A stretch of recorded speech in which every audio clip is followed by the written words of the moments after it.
Hey folks, hope you guys are having a good Saturday. Blessed Saturday. Let's go ahead and get started here. A couple things I want to talk about while we're waiting for people to get in, and before we really get started on the video games. Hopping back into Final Fantasy VI, going through the World of Ruin, the less linear of the two kind of halves of the game. Had a lot of fun playing with you guys, and of course suplexing trains, things like that. So first thing I want to talk about today is Neil Young, I guess, and baby boomer musicians pulling or trying to pull their music off of Spotify because Spotify does not censor people they disagree with. Right, so aging hippies being angry at a large corporation not censoring someone that they disagree with, saying, well, I'm going to take my toys and go home. What's funny about the Neil Young thing is somebody pointed out that he has like 6 million monthly listeners, which to me actually sounds more than I expected. I actually did not expect Neil Young to have that big a listenership on Spotify, mainly because the demographics of Spotify are really skewed younger than the demographic that would listen to Neil Young. Neil Young obviously being more popular with the older generations, those born in, say, before 1960 or so, the baby boomers. You know, what is there to say about that besides the fact that it's a little bit ironic, but it's also Neil Young's probably not giving up that much to make that little political statement, because you actually don't make a lot from streaming on Spotify. Spotify pays very, very little royalties, so it's not like he's going to be giving up a ton of money. He'll be dead soon, and his descendants will just put his music back on Spotify, his estate, whoever inherits his rights to his music. David Crosby from Crosby, Stills, Nash, and sometimes Young, was like, I don't have control over my music anymore. I'd pull it off Spotify.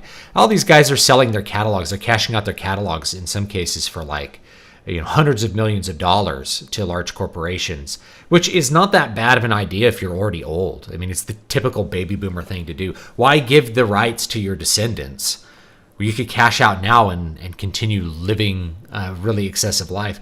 And honestly, it's not that bad to just cash out and then give the money to your descendants if you have children, because one in the hand is worth two in the bush, so to speak. So I can kind of see that. So anyway, it's not like he's going to lose a ton of money from doing that. I will say, though, that these aging boomers tend to put their money where their mouth is. That is to say, I shouldn't say most of the aging boomers.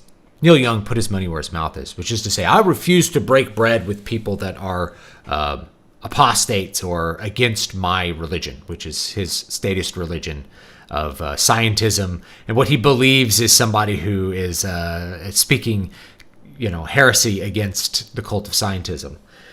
Really, what Joe Rogan has done is had doctors on his show who give their professional opinions, in some cases very, very well published and well credentialed individuals, having dissent from the everybody has to buy quadruple doses of this mega corporate vaccine or else you don't get to participate in society, and I'm getting sick because somebody else didn't buy quadruple doses of some Moderna or Pfizer vaccine, some experimental gene therapy. So at least he does that. Now that's kind of why we call it the cult, or the death cult, or the cult of the state, whatever it is. He has a part of the scientism cult, is that it's a religious thing. He's doing that for religious sentiments. It would be like not dining in a restaurant that is not halal. This does not have halal meat or something like that. So that's a religious practice, and it's appropriate if you're part of that religion, if you're a Muslim. So likewise, it would be appropriate, he's part of his death cult religion, to not allow his music to stream on the same platform as Joe Rogan. Now, of course, at the same time, he allows his music to stream on the same platform up until this time with Cannibal Corpse and Varg Vikernes and all kinds of people that he probably hates and despises, and would hate the fact that they can make money off of Spotify as well, and that Spotify would host their evil opinions. But for whatever reason, it was Joe Rogan that broke it. And the reason is because Joe Rogan's actually really popular and his podcast is very influential. I could tell you I would not have Spotify. I would not have a Spotify account or interact with Spotify in any way if Joe Rogan was not on it. It was Joe Rogan moving to that platform that made me actually... I had never interacted with Spotify before he moved to that platform and became exclusive, because there were interviews that he did that I wanted to listen to. So was it a good idea for Spotify to pay Joe Rogan that $100 million? Well, I mean, it certainly brought in one customer, and it probably brought in other customers. There's a kind of inertia that happens when you are talking about somebody switching platforms, whether it's just somebody switching from MySpace to Facebook. And the inertia is, I'm comfortable here. I already know how this works. My expectations are already being met here. So to move to another platform, you have to have a big incentive. So for me to even bother opening up Spotify, there has to be something I really want to consume on Spotify that isn't available on the normal platforms that I would look at. And I could see the same thing happening with, say, Odyssey versus YouTube somewhere down the line, is that if somebody who's really big is going to end up exclusive on Odyssey, that's going to pull people into Odyssey a lot more. They're going to, just to get them to open it up is a victory. Just to get them to click Odyssey instead of YouTube, or click BitChute instead of YouTube, is a big victory. So if there's more exclusive content on those platforms, somebody big, Joe Rogan is big enough and enough diverse group of people are interested in seeing his content that he can pull people into that platform. So it could have been a very good decision for them. And then you see some weird things where it's like, Spotify lost $4 billion worth of value after this Neil Young thing happened. Put it in the whole context, it's like every company lost value over the last few weeks. Why did every company lose value over the last few weeks? Well, a bunch of things happened in the economy to make every company lose value. There's inflation happening, fears of war with Russia. Lots of things affect the market. Neil Young probably did not have any kind of effect on the trading of Spotify that he perhaps wishes he did. But, one big boomer is able to say that, and then the media is going to amplify it regardless of how much it actually affects Spotify's bottom line, which is probably nil. And it probably affects Neil Young's bottom line very little as well. If somebody really wanted to listen to Neil Young's music, they will probably listen to it on another platform, or considering the demographic, they already own his albums and they're not paying him on Spotify anyway, right? So anyway. Did you read anything by Gene Wolfe? Any thoughts? Oh my gosh, let me think.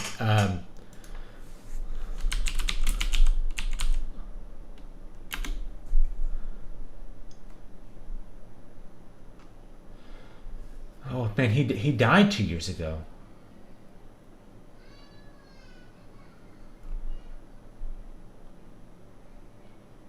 Oh man, I missed. I guess I forgot that he died. So yeah, there's a couple of good books that he's written. Let me think. What's the series that he wrote? Just to take a little diversion from what I was. The other thing I'm going to talk about is A Balanced Life. But anyway, that's the whole Joe Rogan thing, which is like, people are going to amplify a message even though it has very little impact, and of course. Neil Young didn't really care about sharing a platform with people he disagrees with, or he would have pulled it off of, because of Cannibal Corpse or something like that. It's like, how dare you not censor the people I disagree with? Yeah, Shadow of the Torture. What is this series? Is this a series? I'm trying to remember. Yeah, The Book of the New Sun. That's it. So yeah, you can check that out. I haven't read the whole series. I think I've just read the first one, which was called Shadow of the Torture.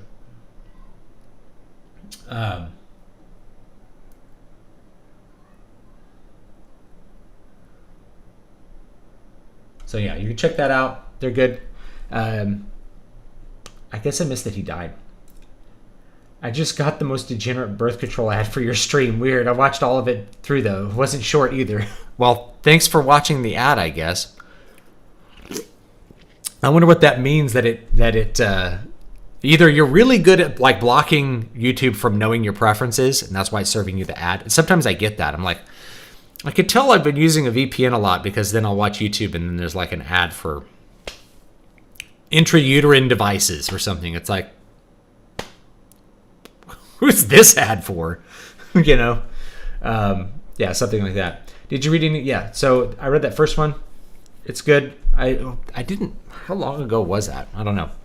A long time ago. Yes, Hardwick. I heard about Evangeline Lilly taking a public stand about jab mandates. Twitter crazies are calling Marvel to fire her for playing the Wasp in the Ant-Man movies.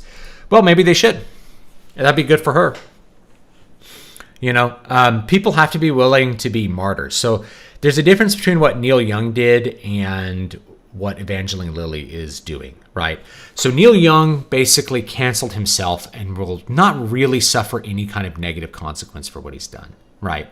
Nobody is going to stop, I shouldn't say it. Yeah, well, let's say it. The normies aren't going to care enough to stop going to any of his concerts if he puts on a concert, but he's probably too terrified of the coof to put on a concert. But, if he were to tour again someday when people feel like the coof is not a serious threat, then, perhaps I just don't think it'll matter to him all that much.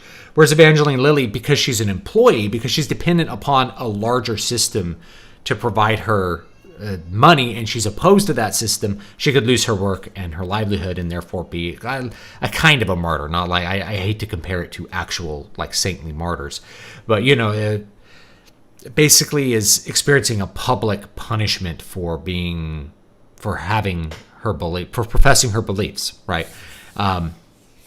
Even if those beliefs are as simple as, I think you should have control over what things enter your body.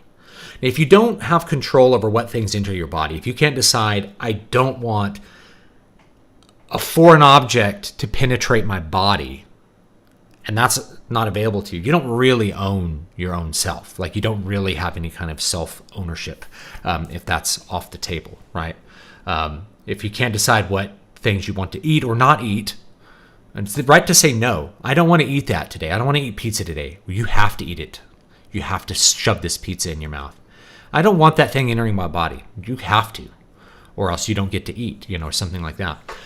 So coercing people into putting things into their body that they don't want to just means that they don't own their body, which is a really bizarre stance. But here we are with the left basically believing that you don't own your body, you have no body autonomy, and you can't make any decisions for yourself of any kind. Which goes to prove that, like, the arguments for, I don't even want to say the word because I could get demonetized. The A word. The arguments for that are being argued in bad faith because there's no consistency. What's up? Finally made it to your stream. What's up, Kyle? I'm a plumber's apprentice now. Cool. And I'm getting ripped. I'm in the second best shape of my life. I almost finished my book too. Thank you. All right, good job. Good job working on your book, and good job getting in shape.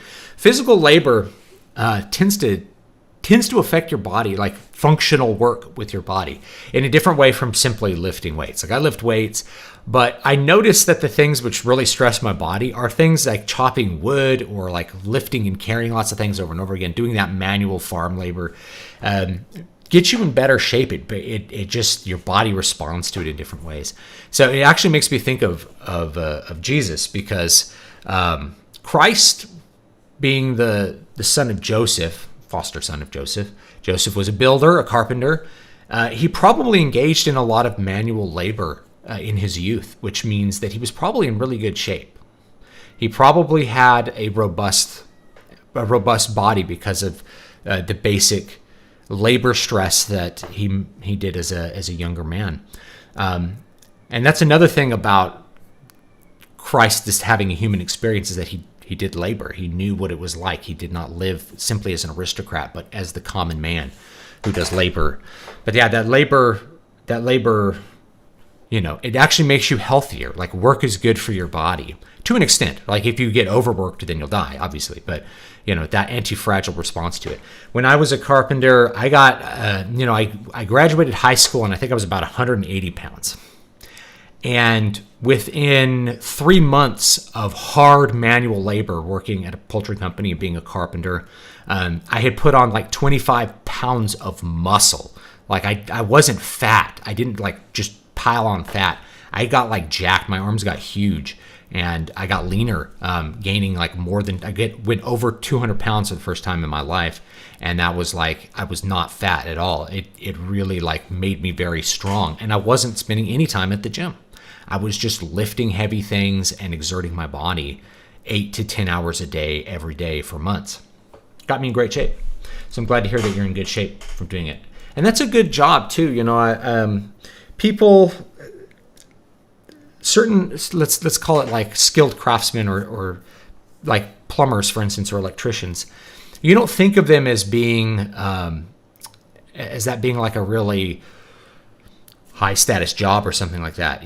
You're often fixing toilets. You're fixing the poop, but plumbers can charge some money, man, because I've had to hire plumbers for things. So, yeah, it can be a pretty lucrative profession, and there's a lot of expertise that goes into modern plumbing as well that a lot of people don't think about until they actually need a plumber. And once you need a plumber, you start to figure out how complicated some of your systems are and how difficult, what kind of specialized tools and knowledge you need to actually fix them all.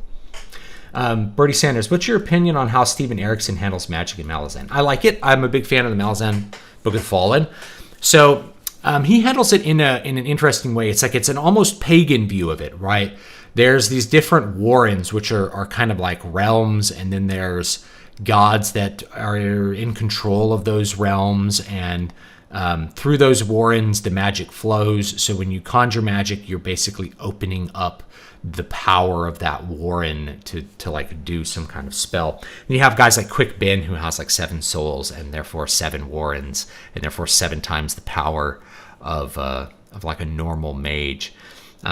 Really fun things like that. So I'd like the magic system. I think it makes a lot of sense, and it always comes from this religious underpinning, this pagan religion that underpins all of the system of Malazan Book of the Fallen is really interesting and fun. I like it a lot because a lot of modern fantasy tends to avoid the religious aspect, and Steven Erikson does not shy away from it. The gods are the ones driving the bigger conflict. The gods are very important, and the relationship with the gods is very important. The only thing that I think I would like to have seen more of in Malazan is rather, the gods are the actors in a lot of cases, but there's not a lot of the traditional pagan relationship between the people and the gods in the form of sacrifice and things like that. So I would have liked to see more stuff like that, but certainly I think it works great for what it is. If Evangeline Lilly gets fired, she'll probably get a movie role offer from Daily Wire like Gina Carano did. The problem with like in fact, I'm going to look it up. I gotta find it. Give me a second.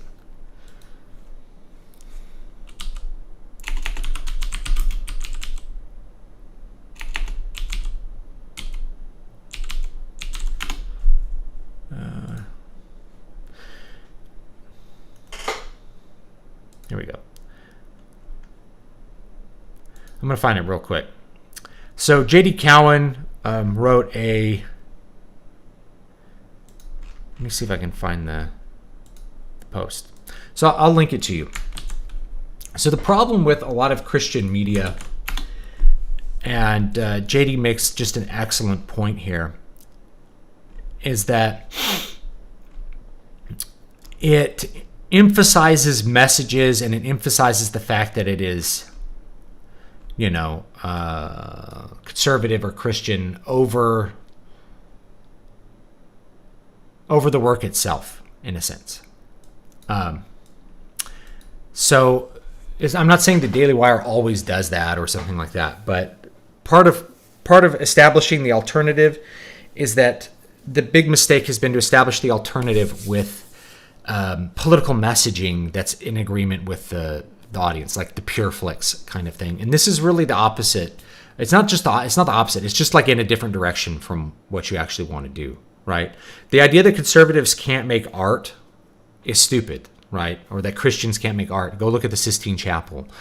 Historically, most of the best art is Christian. It's religious in nature. And it's probably that case if you were to go, east, there's like Buddhist art or something like that will, be some of the finest art that's there. So yeah, religious art has been historically very important. The thing is that making something that is just as messagey as the left, also misses the point, because the left, the modern Hollywood zeitgeist, the modern Hollywood machine also can't craft stories. So really, the first and foremost, you have to create an alternative. It's just an alternative of quality. That's really what we need to be thinking about going forward. It's not just being conservative, not just being Christian. Those are just things that are you. So you just need to be you and do high quality things, and that's going to spread the message, right? J.R.R. Tolkien, one of the most popular writers of all time, a very devout Christian, very devout Catholic, doesn't fill Lord of the Rings. Lord of the Rings has lots of messaging. It's not full of messaging about today's politics. He despised that.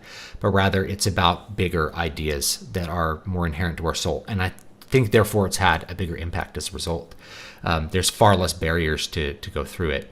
And one of the things JD points out, or maybe Brian Niemeyer pointed it out, but like, we tend to preach to the choir the way that you would actually preach to pagans, and then preach to pagans the way you would preach to Christians, which is to like be very technical about heresies. And it kind of needs to be the other way around. You kind of have to drip feed the outside and then message to the interior in a little more powerful way.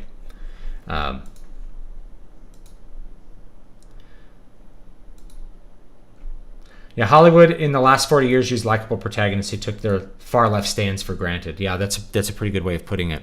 So it's just, you just need to start with quality.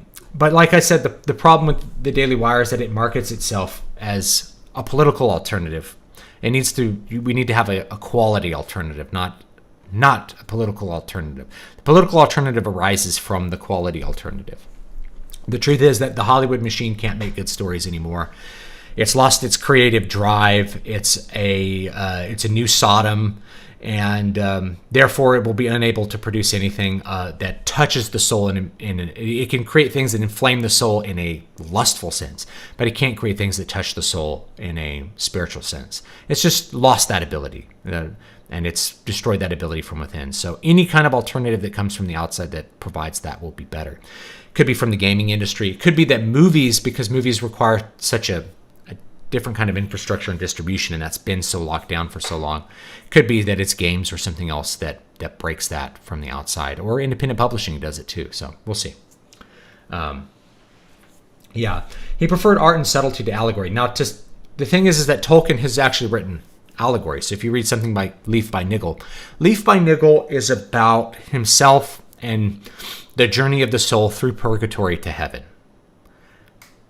And it's allegorical in that sense. It's not a political allegory. So when he talks about not liking allegory, he's thinking of a political allegory, because people saw The Lord of the Rings as a political allegory for World War II or something like that. He's like, it's not that. And it's not. It's really more about sin and the soul and those sort of influences. But if you read Leaf by Niggle, that is a spiritual allegory. So Niggle is always concerned with this painting he's always working on, and he's neglecting his other things which should be important, and forgetting about those things. And then he knows he has a journey coming up. Now the journey is death. And one day the coach shows up to take him on his journey, meaning he dies. He doesn't know when he's going to die, but he'll die.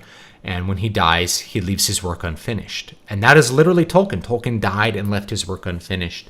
He was a procrastinator. He, a self-proclaimed procrastinator. Leaf by Niggle is about J.R.R. Tolkien looking inwardly at his own flaws in many ways. He doesn't care for his neighbor enough. He knows that that's like a failing. He should care more about his neighbor. He should be more charitable. He should care less about his art, which he'll never finish, and care more about his neighbor and his needs and helping him out. And of course, he dies. The carriage comes and gets him. They take his canvases down and use them to repair his neighbor's house. So he loses the work that he thought was so important in his life, this painting. And while he's gone on his trip, all that gets left of everything he did is a leaf, Niggle's leaf, a leaf by Niggle, and it gets put in a local museum. It's called Leaf by Niggle. And you could say a lot about Niggle, but he could certainly draw a good leaf. And really J.R.R. Tolkien reflecting on his life and his work and all these things that he cared about and created, and have really just kind of, he evaporate after he's gone, and all that will be left is this tiny thing, right? Maybe The Hobbit and The Lord of the Rings, like these tiny works that he did compared to all the vast things that were existing in his mind and that he wanted to create. And even that will be forgotten in time. And so he goes on his journey, he goes to a hospital, and he's treated badly. At the hospital, he's forced to work to fix what's wrong with him, right? He's rather sick, and there's these voices debating, and you realize that the voices are the three persons of God debating about how to fix Nigel. So he's in purgatory, being purged of, basically being purified for his entrance into heaven. And Tolkien, being a Catholic, believed in the purgatorial process. Now, he doesn't show purgatory. Some people show purgatory basically as hell. That's not how Tolkien portrays it. He portrays it as more, he has to do these chores. He has to pay off his debt. That's his debt of sin and things like that. And at the end of it, he's healthy and he's better and he's ready to move on. And there's a kind and gentle voice talking with the other ones. That's probably Christ talking to God the Father, and talk about how to care for Nigel, and he has many good things, and we need to. And so when he gets purified, he moves on to heaven. And who does he meet in heaven but his neighbor, who he gets to help in heaven the way that he couldn't really help on earth. He gets to do the work and he has the time and the ability, the effort to do the good work in heaven that he couldn't really do on earth because of his own limitations, because of his own flaws, because of his own failings. Those things have been eliminated, and now he's able to both create his own work. He's like in his own work. He's in the painting that he made with all the trees, and he's helping his neighbor make his neighbor's garden.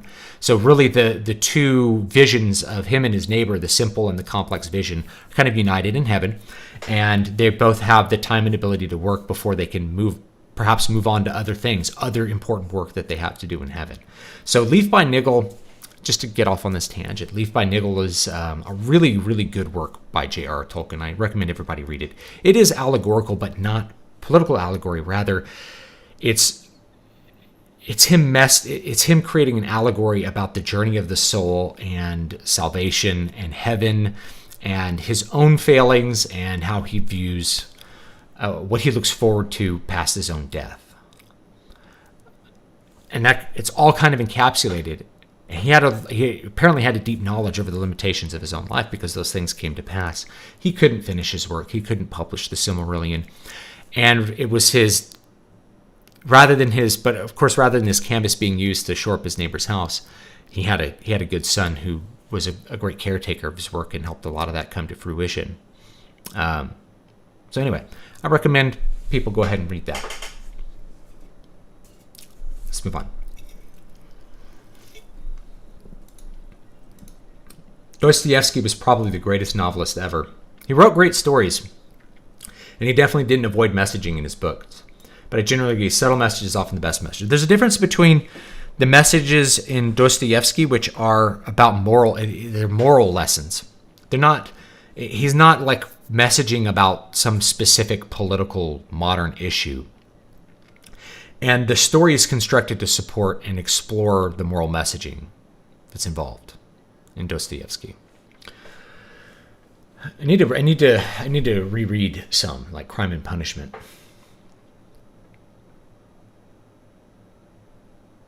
So yeah, it's what kind of messaging you want to make. It's what the message is.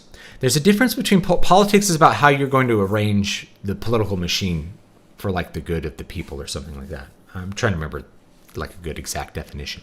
But if you make a movie about a very specific political message, it starts to get really obvious. Like you're talking about this person who's alive now.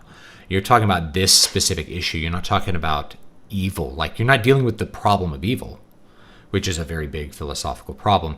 You're just basically saying these people I disagree with are bad. You can pick up on that really easily, right? Yeah, anyway. The other thing I want to talk about before I start the game, I'm wasting time. Balanced life. Having a balanced life. This is something that's just been on my mind lately. So a balanced life versus a life dedicated to hedonism or pleasure. a life dedicated to pure asceticism with no fun at all. A balanced life. This is my personal philosophy. Is I think every day you need to do good work, and every day you need to do something which is fun for its own sake. Something that's fun without anything else being attached to it. Reading a book, watching a show, playing a game, playing with your kids, go out, play baseball, do something that's fun. You need to do something that's fun every day. And I'm starting with the fun part because one of the things that happens with creative people, and I know most of you are creative people, I talk to creative people a lot. One of the things that happens with creative people is that they tend to get burned out by overworking themselves, by thinking that they have to have some sort of 100% uptime with productivity. I think this is really the wrong approach. You want to be efficient and productive when you have the time to be efficient and productive, but you don't want to live a life that is purely work, or you're going to get burned out and miserable, even if that work is very fulfilling, because it is work, and you also need things which bring you joy. That doesn't mean you should spend all your time pursuing pleasure and fun. Pleasure exists for a reason. If pleasure was itself bad, God wouldn't have created it. You can look upon beautiful things, right? You can look upon, and it's enjoyable to look at beautiful things. It's enjoyable to hear good music. It's enjoyable to play a fun game. It's enjoyable to read a good book. It's enjoyable to eat a good meal. And food's actually a great example of this. So if you eat a good meal, it's a great aesthetic experience. It tastes good. You enjoy the experience. Then it also does something else, which is it provides you energy to live and hopefully nutrients to repair your body and continue your health. If all you do is pursue the pleasure of food, that's when you end up in a state of gluttony, and gluttony is bad. So it's pursuing pleasure beyond a reasonable amount that starts to become destructive. And if you do that with anything, it's destructive. If you are pursuing beauty beyond all other things, then you end up as a lustful person, and that's not good. You end up as a glutton if you're just trying to eat delicious food all the time and you don't care about the purpose of the food, which is to nourish your body. And it's the same thing with like anything else that's pleasurable in your life. If all you do is play video games all day, you'll end up miserable because you're not doing anything which has meaningful fulfillment beyond that. It's something that's just pleasurable in the now. So yeah, playing a game every day is good, and it's good to feel like you're enjoying your life every day. It's also good to do work that you feel like has meaning and is important to the world or is important to you. You also don't want to do that. You want to do things which are good for your body. You want to go work out. You don't want to punish your body to the point where your body doesn't work, right? The point is to make your body healthy and to be stronger and more fit. The point is not to destroy your body so that you can't use it. The body is not an evil thing. The body is a thing which we are, and so we should treat it with respect. And same thing with anything else that has to do with our senses. If you spend all day listening to music for pleasure, then you're going to get burned out from listening to music, and you're going to wonder what you did with your time. So a balanced life includes all of those things. So I make sure every day that now I don't hit this perfectly every day because sometimes things come up. That's just the nature of life. So it's not about doing this perfectly. It's about just as a general philosophy that I personally pursue, which is that every day I try to do work for my soul. That is, a creative work. So I do something for my soul, the creative part of my soul. Every day I try to learn something new. Either, I'll do like a study, I'll do a sketch to try to improve my art skills. I will, learn something from a language I'm interested in learning, or some of those things. I'll try to learn some new things. And so I'm doing something for my mind. And then I also try to do something for my body every day, exercise. So doing hard manual labor, going to the gym, lifting weights, going out and doing some cardiovascular exercise, running for 30 or 40 minutes to stress my body. I do something that invigorates my body, that stresses my body, that makes it more healthy. So I do those three things every day: mind, body, soul. I also try to every day do something, let's say religious, right? I try to do some sort of devotional to God, and that is also part of my soul, but a different part of my soul than the act of, actively creating. This is more like a receptive thing. So I try to do those 3 or 4 things every single day. Do you get all of them done every day? No. Sometimes things come up.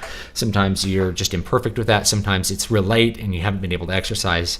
Those things are normal. That's just called normal life. But if you just have an idea, like every day my life includes these 4 things. And then the last thing I always include is something which is fun. Maybe 5 things. Something for my spirit, my soul, something for my mind, my body, and then something to have fun. And then every day you feel pretty satisfied. I go to bed every day feeling pretty satisfied with the work I've done that day, as far as things for me. And I'm also a dad. I've got to take care of my kids. I'm also thinking about how can I be the best dad I can be.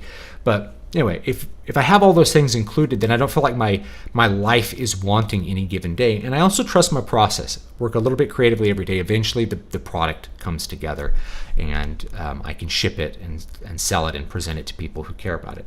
So that's living my life with balance. By the way, I will have a new book coming out. It's not up for pre-order yet.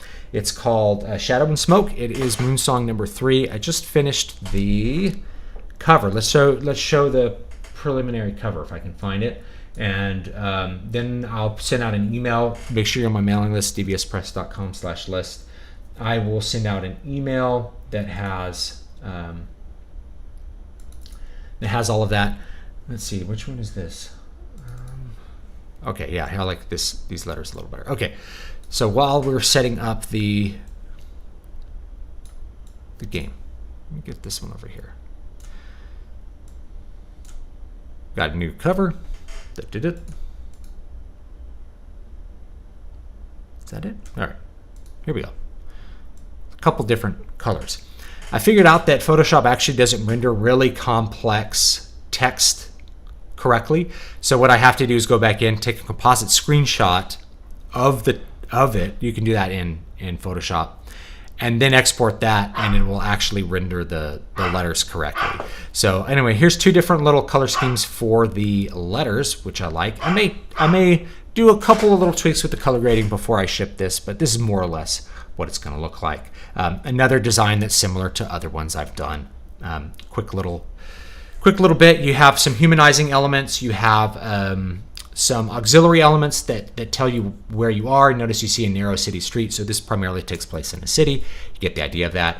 And you see guys with swords and stuff. You know it's fantasy, and you know it's fantasy from the typefacing. So that's a new one. It's called Shadow and Smoke. I'm going to have the pre-order up just as soon as I can get that done. Then I have to decide what my next project's going to be. Is my next project going to be, am I going to put out Eternal Dream 3? I really should do that. What I'm really excited to do, though, is come out with a visual novel. I'm really excited to push myself in different directions all the time. And a visual novel, to me, I think will be quite a bit of fun. So I'm really looking forward to doing that.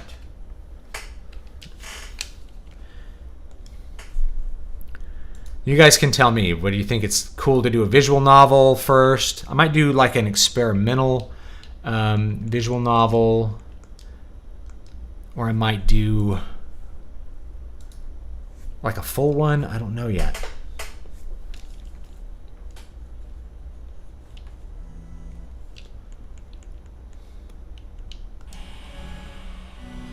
All right. Now, where did we first go from? Where were we? We're in Mobilis. Okay. I think where we need to go next is Kolingen. I think we can pick up, what's his name in this one, this playthrough? Elric? I think we can pick up Elric. Okay. My new studio monitors are just like blasting loud. All right.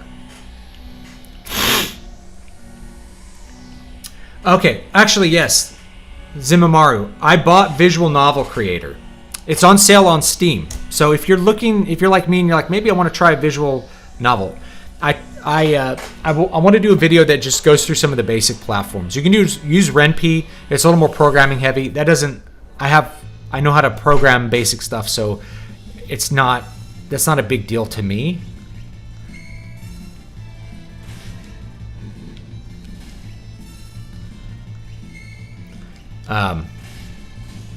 But, you know, deciding on that. So visual novel creators on sale for $15. So $15 is an investment I can pretty happily gamble on. So I got it, and then I'm going to try it out. I'm going to try it out this week and see what we can do. Did you ever write that romance novel? No, I didn't. I should write one. Frank Frazetta said that he based his paintings of Conan and street fighters rather than bodybuilders because they had scars and a different muscle structure. Yeah, it's more functional. And I think that comes across. I think it does come across. I think the left one is better. Titles should be as easy to read as possible. I think you're right. I think that's the one I came up with. Is a little better. This potential reader remembers him. Grading on the right one makes it blend in a little. You're right. I agree. I think my camera's... Oh, it is, yeah.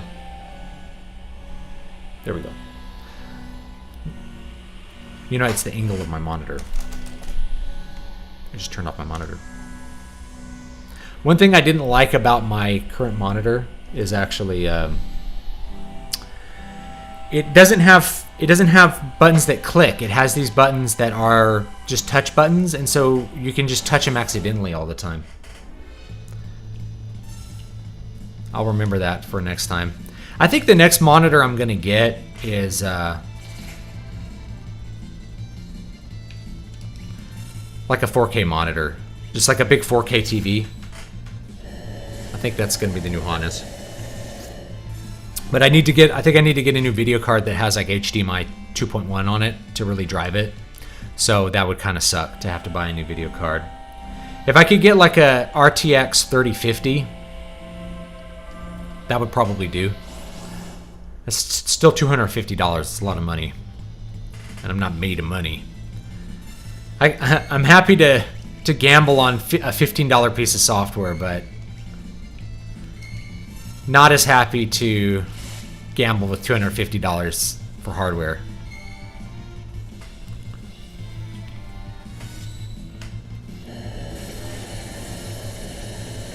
So yeah, we'll try out Visual Novel Maker. It is on sale right now, so if you're like, nah, I kind of want to get it, it's like you could get it for $15 right now.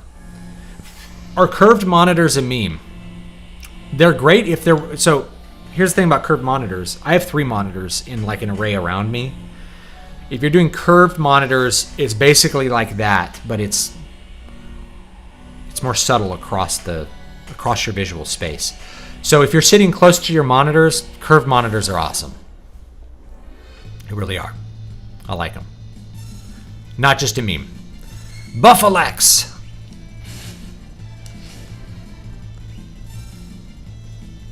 Suplex. Kaboom.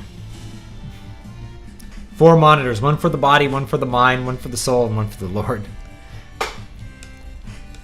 Yeah, I'd have 4. Like if you have a 4K TV, it's like 4 HD monitors. So it's a lot of productivity space, which I like. I like to spread my documents out. I like to have a bunch of stuff open at once. You know, it's just kind of how I like to work. Kind of discovered it over the years. Although a lot of times when I write, I like to just have one thing on. So sometimes I'll like turn off monitors and just have one monitor to write, so that it's like very distraction free, or just have something on the other monitor that's just kind of blank. If that makes any sense. As long as your visual novel is filled with waifus, I'll buy it. I came up with like a list of things that I was. I'll do a video on it or something once it's like you need all of these kinds of characters on the visual novel, and how I could make those characters like that and make them fit into the plot. I feel like I have an advantage making visual novels in that I'm an actual writer who's done novels versus like a fan making a doujin. So I feel like I can make something that's a little bit better than what most people are used to as far as story goes. I can avoid tropes and do something good. And I don't know, I don't have the right verb for it. I played some visual novels last year. I think in Japanese, play and do are like the same verb. It's like shimasu. Like I played or I did is like shimashita, I think. You can correct me. I think of something different. So that makes it a little easier. Like it's like playing and doing are the same thing. And English, we're like playing and doing are different things. You know, did I read the visual novel? Did I play it? Did I do it? What's the verb? Did I experience it? Did I watch it? Did you know that ABBA came out with a new album last year? I did know that, actually. I remembered something like that. I thought they had broken up or something. Curved monitors aren't good for color accuracy if that's something that matters for your job. And I've heard of this as well. I think most people are thinking about like gaming experience. For gaming experience, it's probably true. Like my main monitor, both of my monitors that I do art on are pretty color accurate. So there's that. That's a good point. And that has to do with like it gets distorted as you, I think it gets distorted with these different angles. I don't know. You can correct me if I'm wrong.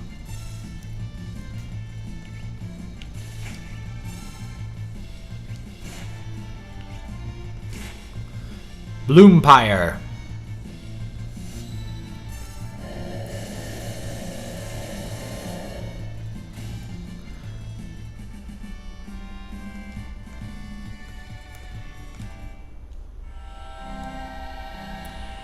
I might have to get a map because I don't remember where these are. Hold on. I'm going to look up a map real quick.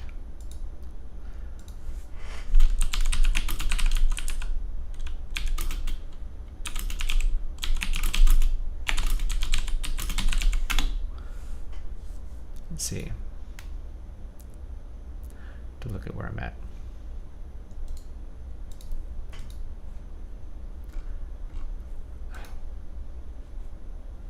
There we go. I think I'm going the right way.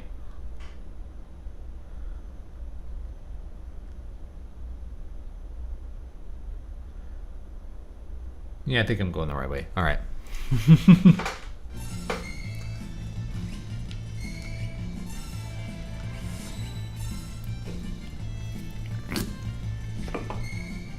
Ah, oh, missed up the blitz.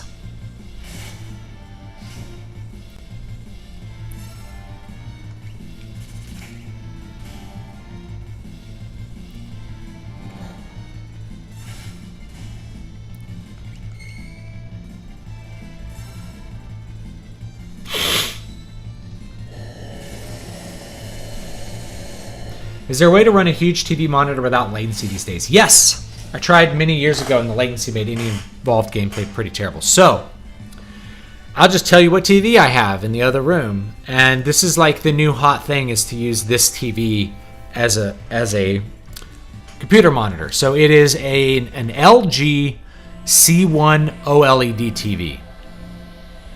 I bought one. I broke down, I bought one. I got a deal on it, so I don't feel too bad about it. And I'll use it for a long time, no doubt.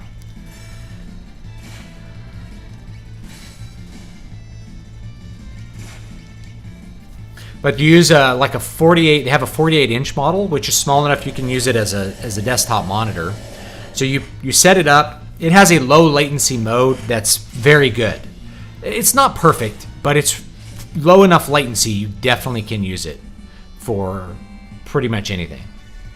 I use it to game on. Like I play, obviously I have my PS5 hooked up to it, and so I do things like that.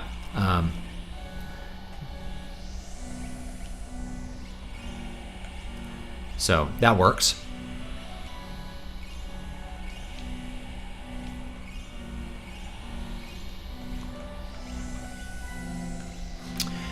So it's like it's a 48-inch TV, and it has a gaming mode, really low latency mode that works really well. And so for that, yes, it totally works well for gaming. It's an amazing gaming monitor. It's very color accurate. You can count on the colors being pretty accurate for what you want, you know.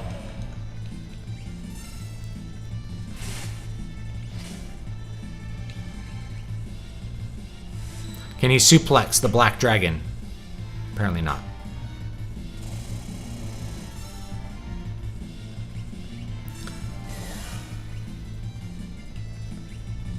Oh, he turned into a zombie.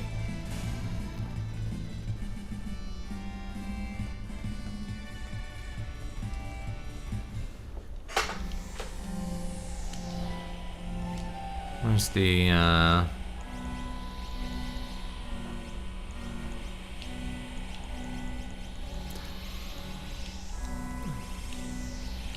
sure I have one that... There we go.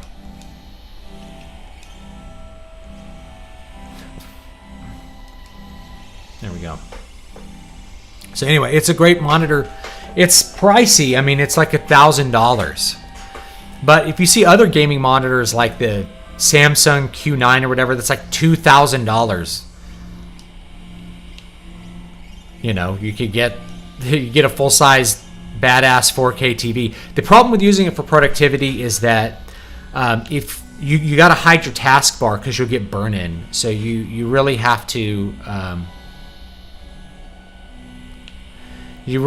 think a little bit differently about how to use it as a productivity monitor to avoid burn-in. I guess that's all. Can it run Rock Band without latency settings? I don't know.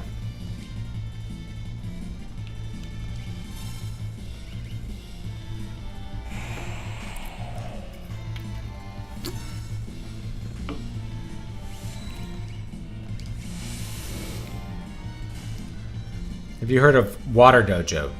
It's a writing advice podcast. Stephen Diamond and Larry Correia. Nope. I don't. So just so you know, like I'm not against anything like that, but I just don't listen to them. Like I have to spend all of my downtime, you know, or my time either being productive or like, you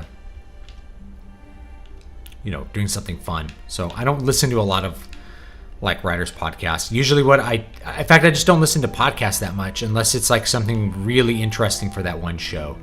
Then yeah, I might get it.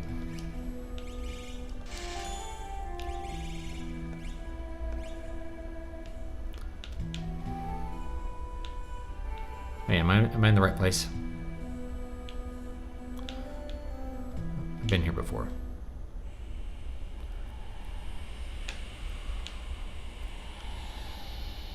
I'm trying to go to Kolingen. What is this? Oh, this is Nikia. How do I get to Kolingen?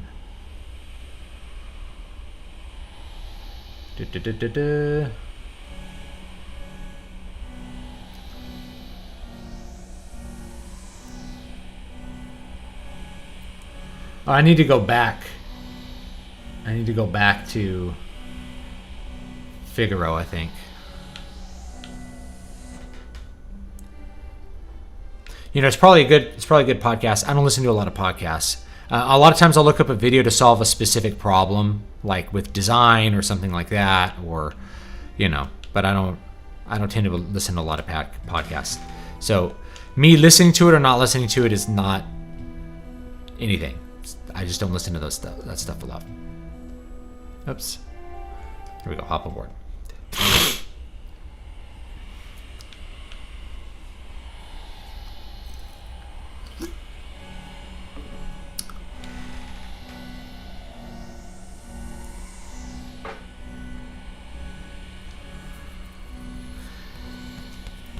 Celes plus Locke, otherwise known as, who is it in this one? Juno and Key. Probably the best romance in the entire series. It's a good one. I like the romance of Final Fantasy X. Maybe I'm a cheeseball. Maybe I'm like a wacky cheeseball because I like the Final Fantasy X romance. But I thought it gave up a lot of weight to the conclusion of the story in particular. Wait, can I take a chocobo to where I need to go? Let's find out.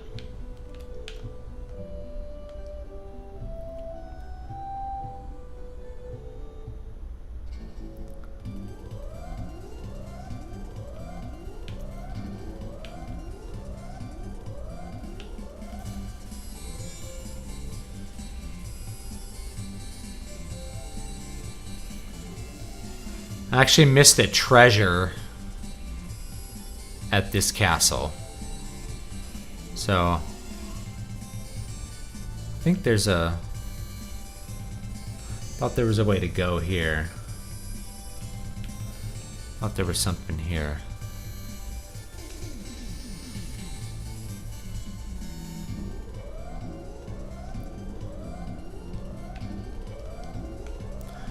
We'll go in and get the treasure in the castle.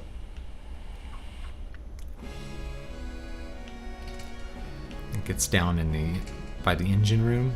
Let's find out.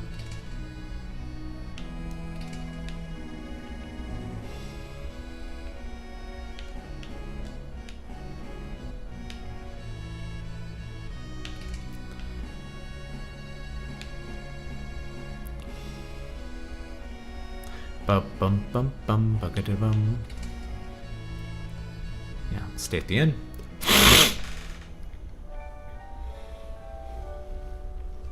Now I feel like it gave a lot of weight to like the end of the story.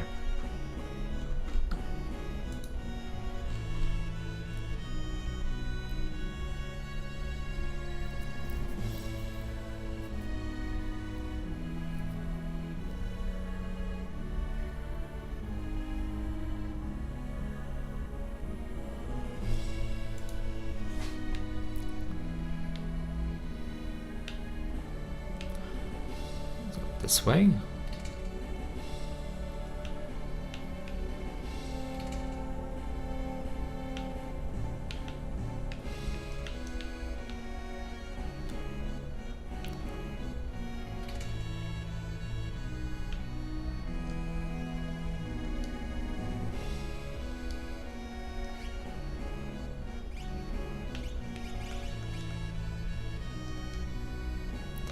Apparently you get a royal discount if, what's his face is Edward is the main guy.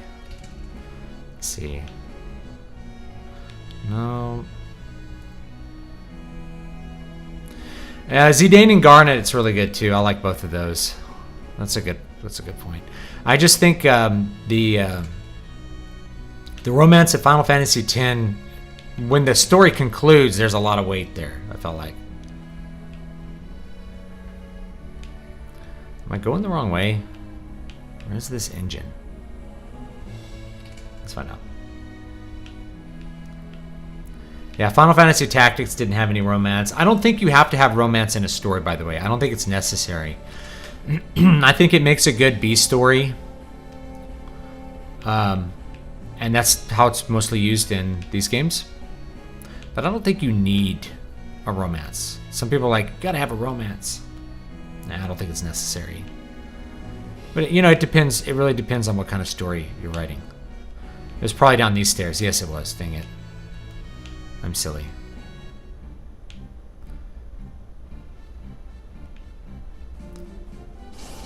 Oh, there's monsters down here. Dante's attacking me.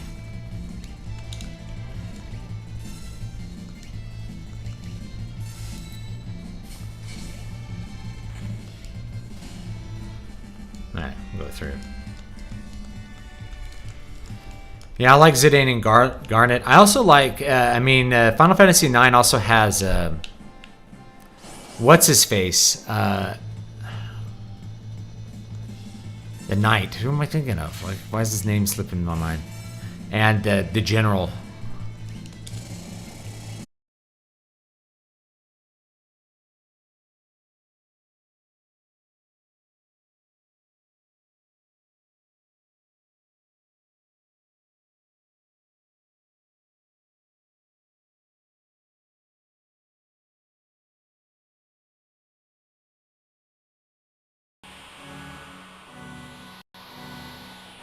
Okay. We managed to get the power back on. Well, we lost all the gameplay and probably all the viewers. It's alright. Pick it up, we'll play for a little bit longer. And maybe I'll do like an extra stream to catch back up here.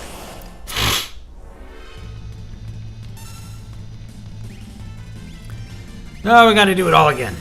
Welcome to California.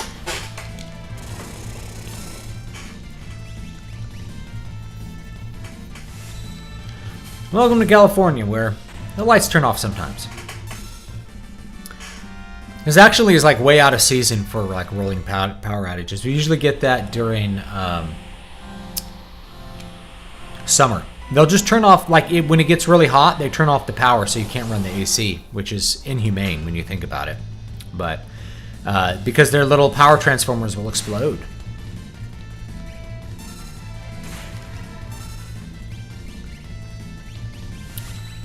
We had the wrong blitz here. Oh well.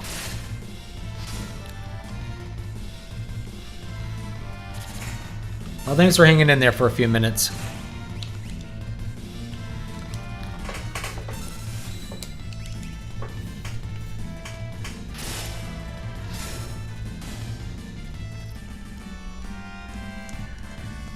We'll get back to where we were.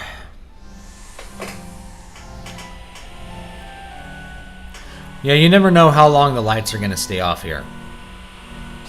That's how it is. So the lights come out, turn off sometimes. You don't know when they're going to turn back on. It's like that in a lot of places.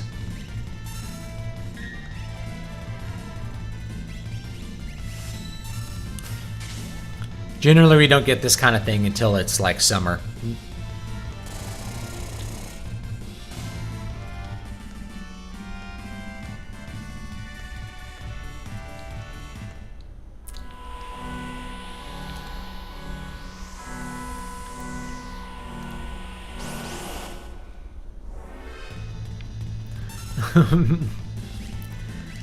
You know, to people who aren't from here, it like makes sense. They're like, oh, well, you know, the things are going to explode. You turn off the power. It's like if you didn't live in the Central Valley, if you think California is all Malibu, then it makes sense. But you realize that like 9/10 of the state is actually like desert or mountains. You know, in the summer when it gets up to like what? 110, 115 in the Central Valley Fahrenheit.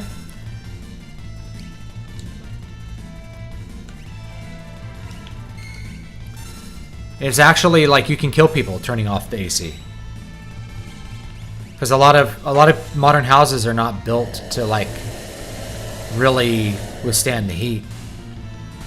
You have old people. Like I can live through, like if the AC didn't come on during summer, I could live through it, but an old person would be very uncomfortable. Do you think there's any hope for Dragon Age 4? I don't think so. The lead writer's gone. The lead game designers are gone. Producer's gone. Everyone who made the first game is not there. And everyone who kind of kept the other two games, like the writers, they're gone. Yeah, I don't really have any hope for it. It's basically a skin suit at this point. So it could be good. We don't know if it'll be good, but we do know the personalities involved are not there, so you're probably not going to get the same level of product.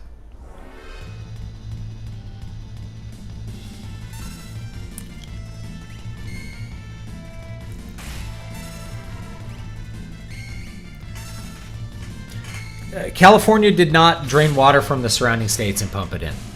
California has more water than the surrounding states, actually. But the distribution of water in California is non-equitable, to say the least. So what you get is, for instance, in Kern County is considered a dry county. It has plenty of water. There's plenty of water in Kern County. But all the water in Kern County is pumped over the mountains into LA so that people in LA can have cheap water and people in Kern County can't have any. And it's like that across you drain Mono Lake to give to people in LA. You know, Kern County has to buy its water from further north. You have to pipe water down from the Delta into Kern County. There's tons of water where I'm at. Tons. Plenty. It all gets piped south because all the other water is getting piped into LA. So everything, it's all about how the big cities completely control and exploit the surrounding environments and don't have to live in them.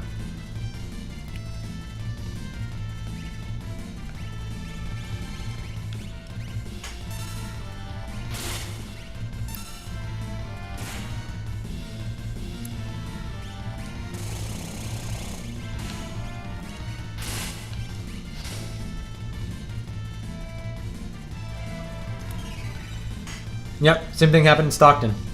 You pipe everything from Stockton down south because everything down south is getting piped over to LA. That's how it works.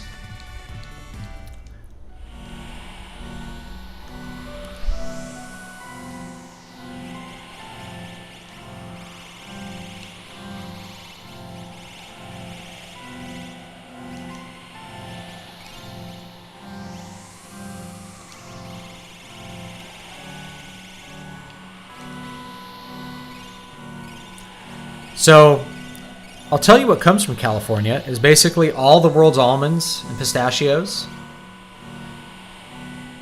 All the wine that's from the US is from here. Pretty much all the citrus. If you're eating citrus in Japan, it probably came from California. We grow a lot of stuff, but the people who are very productive here in real goods are very... I don't know what the right word is. They're kind of abused by the cities. They have to pay more for power. They have to pay more for everything.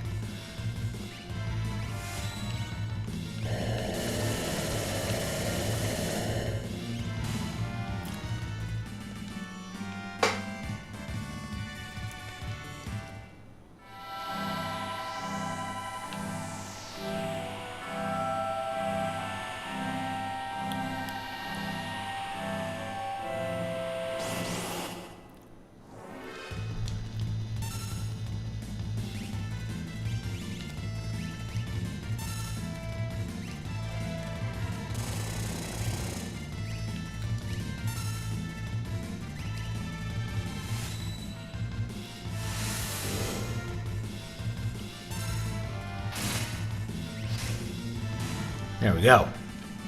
I thought Florida had most of American citrus. There's a ton of citrus grown here.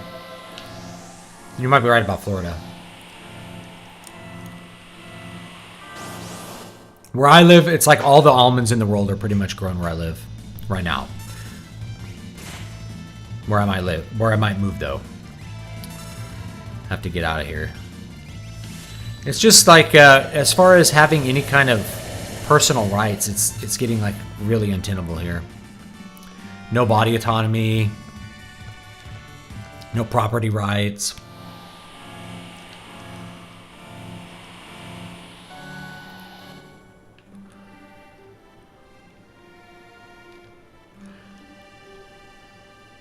Hopefully the power doesn't just shut off again here. But you never know.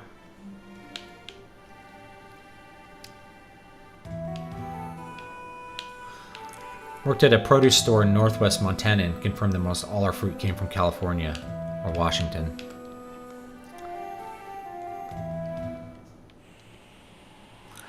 Yeah, man. Grow a lot of stuff here. A lot of stuff. You know, within 100 feet of my house, I have... I'm trying to think of all the things I've got. Of course, I grow peaches in my backyard, but... Yeah, there's almonds, pistachios, grapes, a dairy. There's... almond blossoms will look really good in the spring this year.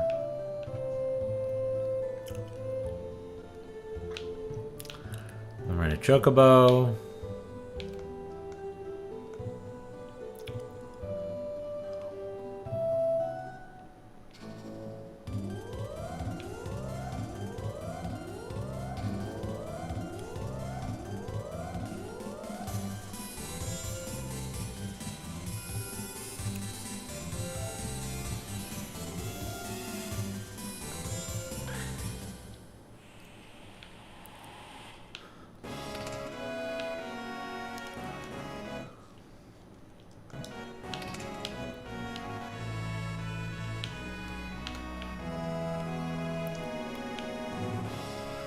I think if we talk to this guy, he'll take us to the next place. But there's another sword down here I want to get.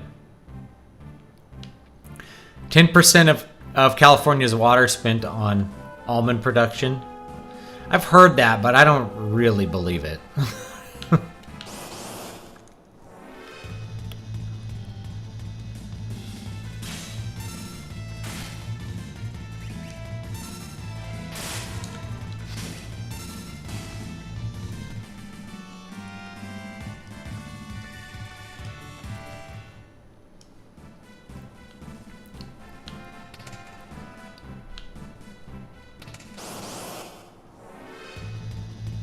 Neck Hunter.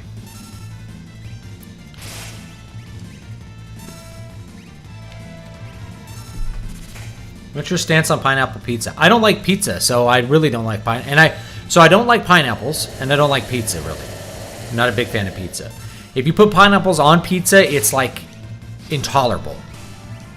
Like, I can't think of anything that I dislike as far as taste more than pineapple pizza. I mean, like, I would rather eat pineapple pizza than balut or something like that. That's, like, really gross. But, there we go. Got the Soul Saber.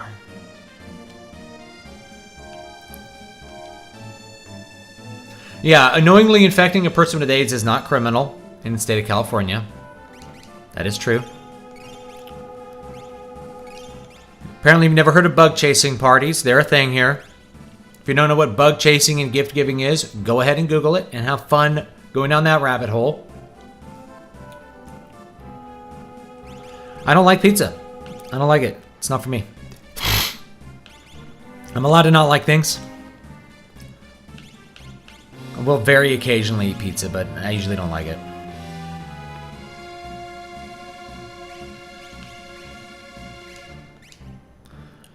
The Soul Saber. And the Drainer. Let's try that combination.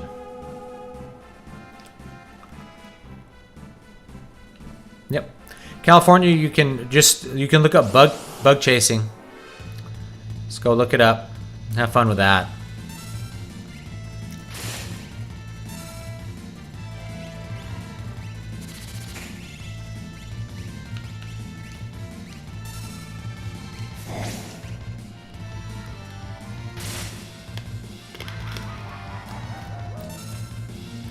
Oh, what? Wow. Oh, he came back. Oh, he's undead. So that automatically killed him. That's not good.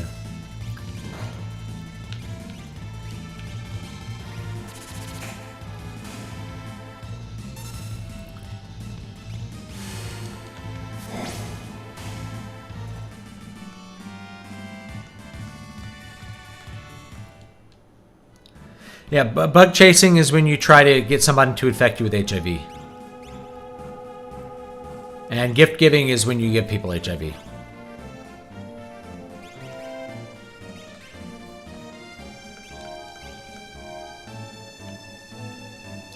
It's what it is. Does this take us back out? Let's find out. I don't remember where this one went. Oh, no, it's just like another little item there.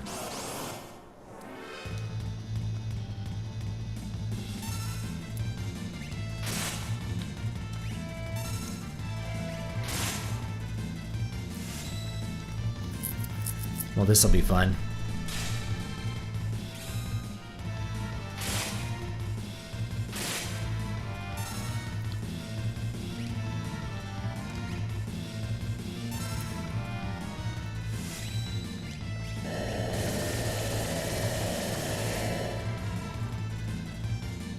You're gonna have to ask. You're gonna have to ask. Ask the bug chasers, Hardwick.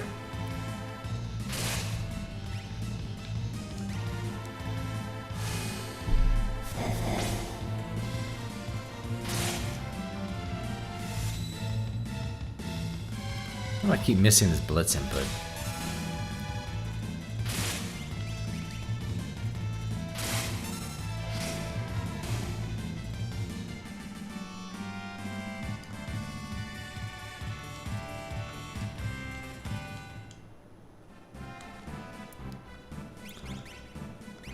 It's a fetish. They fetishize being infected. It's a thing. You know, and like the thing is that this is part of like very extreme gay culture here, but it's real. So people who aren't aware of it, they kind of get simply talked past.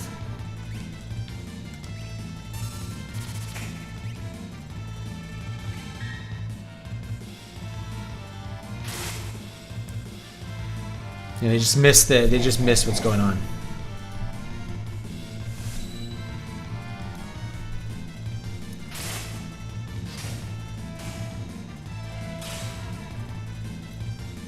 Stupid confusion here.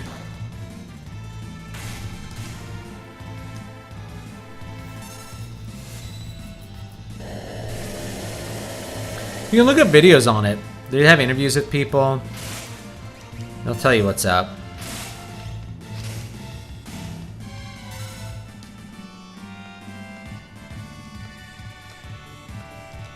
Alright, Sigma learned some stuff here.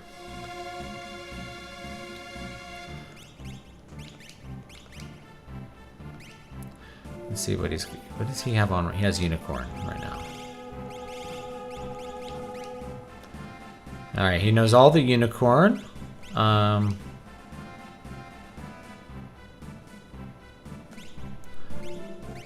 Phantasm, Berserk, Vanish. He knows all these. Reflect, Haste, Warp, Fenrir. Warp, X Zone, and Stop.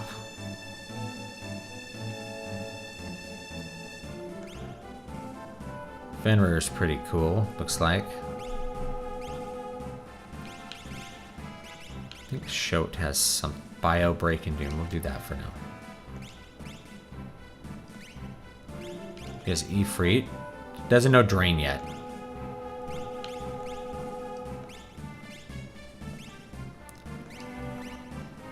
Seraphim. Alright, he knows all this stuff, so let's do Fenrir.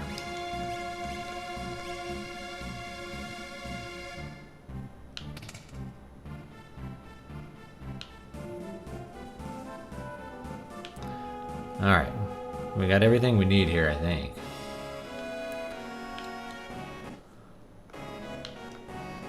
Go to Kolingen. Ugh! When you first said bug chasing parties, I pictured a bunch of people in a backyard chasing insects with butterfly nets. Oh, they might be in a backyard, but they're not chasing insects.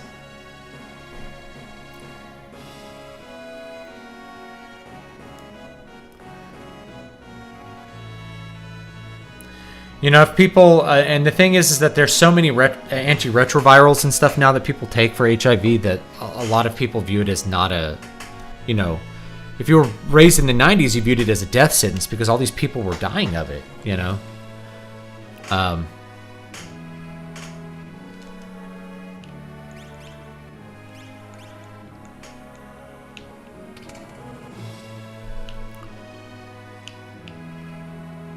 Vanish in X Zone equals easy mode. Have to try that out.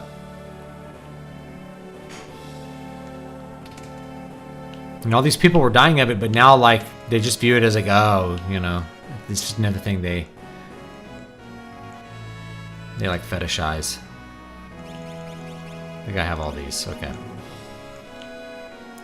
Let's get some. I don't think we need anything else. Let's just go.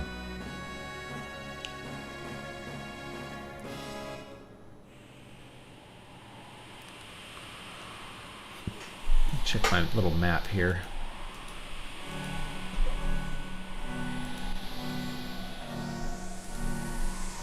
There we go. Where am I? Hold on. Okay. And we get to go right up here.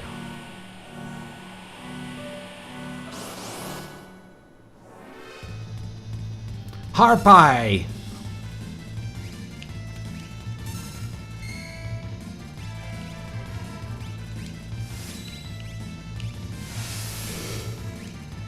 I don't know if I can hit him. Like, apparently I can.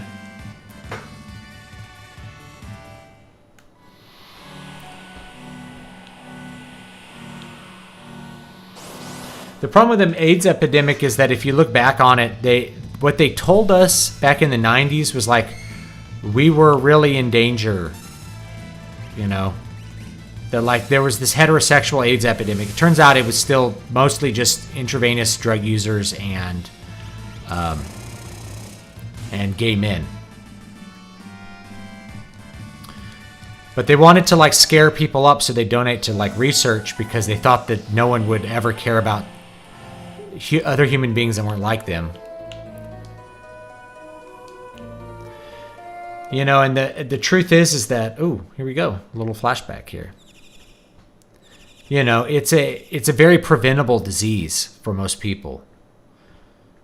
So your average person doesn't need to worry about getting it, but yet now that all those things, now that it's basically been solved, people engage in behavior specifically to get it. It's really weird.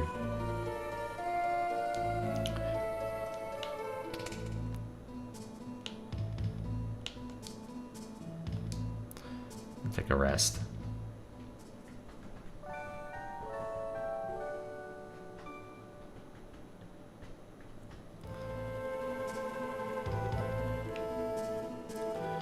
All right, here he is. Elric, you're alive? Come along with us. We're after Kefka. Phew, I don't know if I have it in me anymore. What are you saying? I'm just a gambler. I want to be left alone. This world is too chaotic for me. What's worse, I've lost my wings.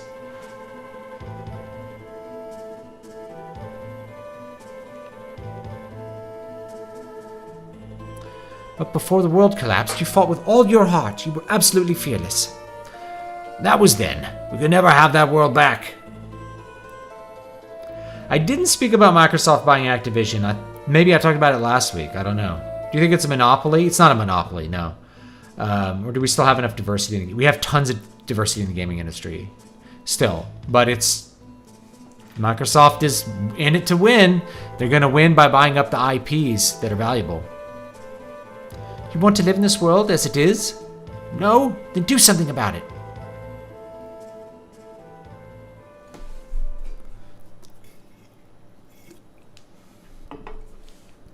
Waha! All right, you win. I'm starting to feel lucky.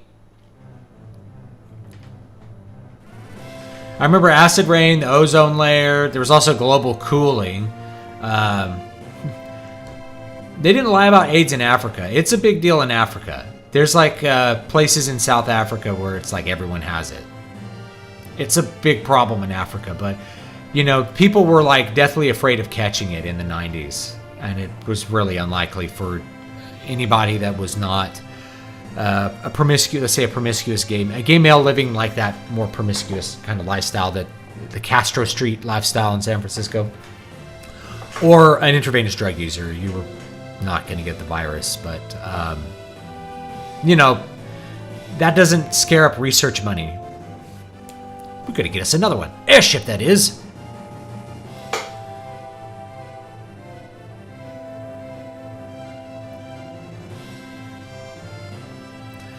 I didn't get any equipment for this guy.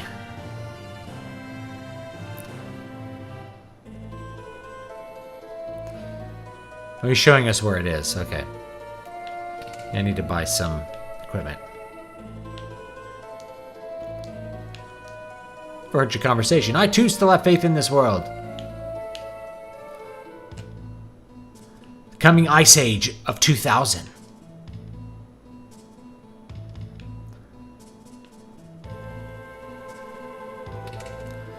Buy some stuff. All right, let's equip Elric. Optimum. Bard's hat. Cards. He has cards. Give him some relics. I guess he can have a Genji glove, since my other guys aren't using it.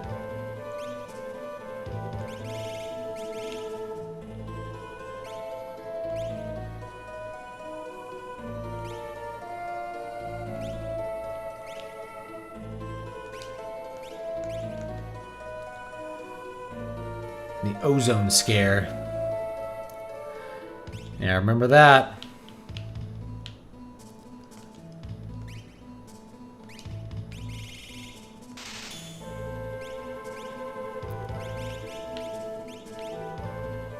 Remedies, tents.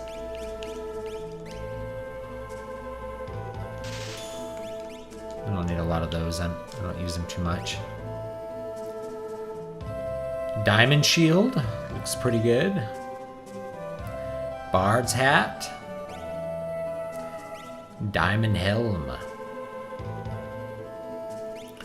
Diamond vest. Diamond armor. Buy one.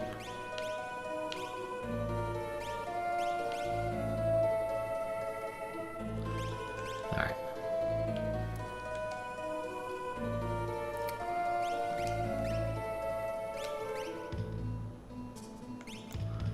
Let's get him some good stuff here. Trump. Buy the trump card. Randomly dispatches an enemy.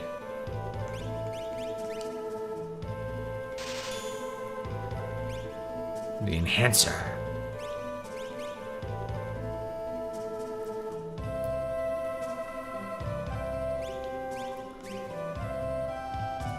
Why not? We'll buy 2 of those bad boys.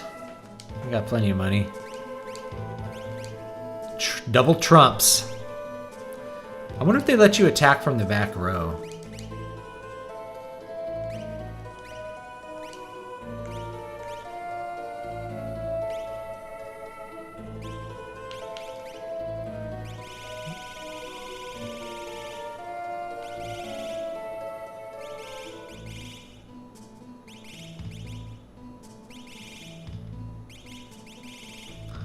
Cards. It's just a regular attack, I guess. Double trump. Can't stump the trump.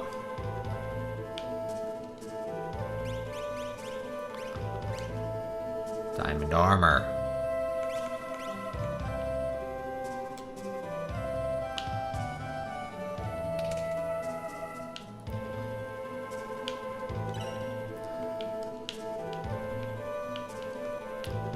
I'm like going through, looking, checking people's clocks and pots, see if I can get any items. Look when this, it's in here. Oh, this one's just like empty.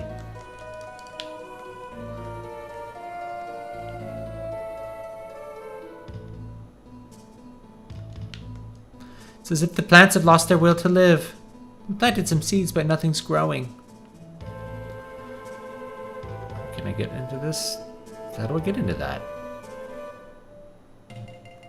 Oh, like this? Can't get past this thing, though.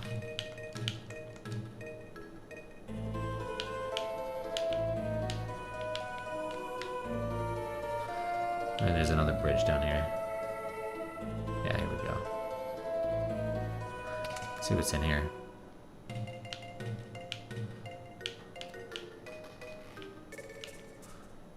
Huh? Key? You must be searching the world over for that fabled treasure. Find the treasure and you'll find key.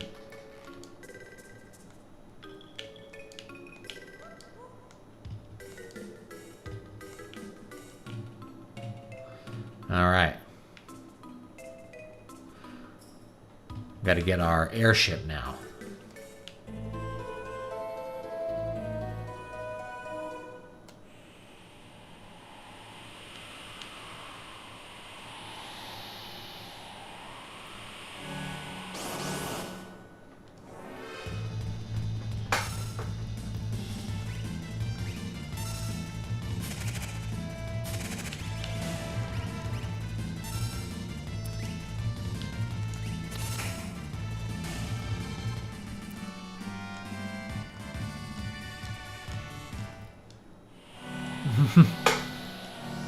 Alright, let's equip. No, we need, let's give him an Esper. What do I want him to know? Phantom. Seraphim. Seraphim, okay.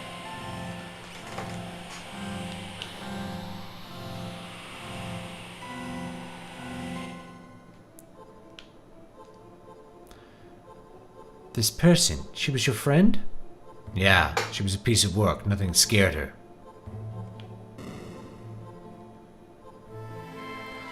Could be anything lurking down here, so keep your eyes peeled.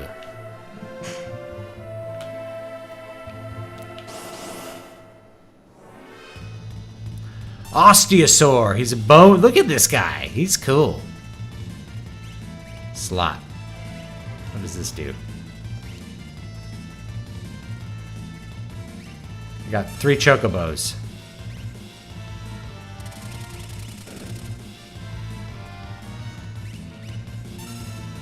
That didn't do it nearly as much as I thought it would.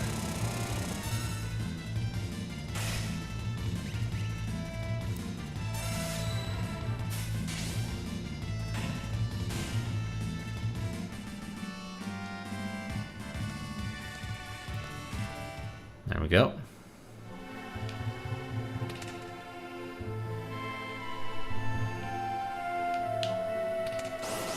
Oh no! Look at this ruined castle. Power demon. He is really gross looking.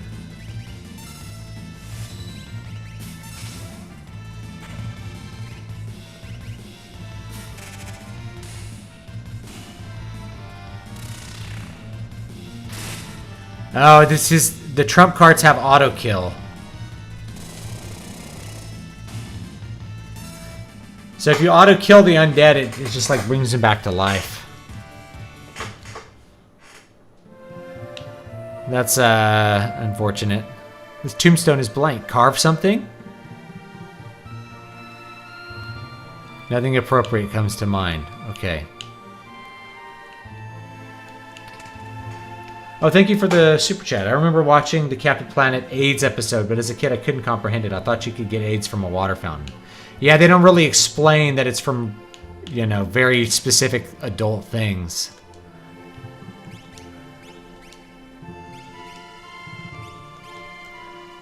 Which is unfortunate. Thank you for the super chat, though.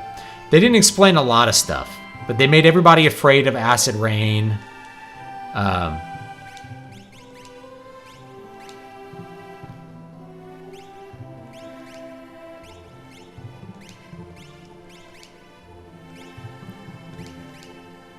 They did a lot of things like that. I guess it's not something you wear. I got the Tsarina helm. I don't know what that does. Yeah, and they're like, no, you can't get it from a water fountain. You can't get it from, you know, from touching somebody who has it. It's like, okay. How do you get it? Don't worry about that. This person got it from a blood transfusion. Wait, so I shouldn't get blood transfusions?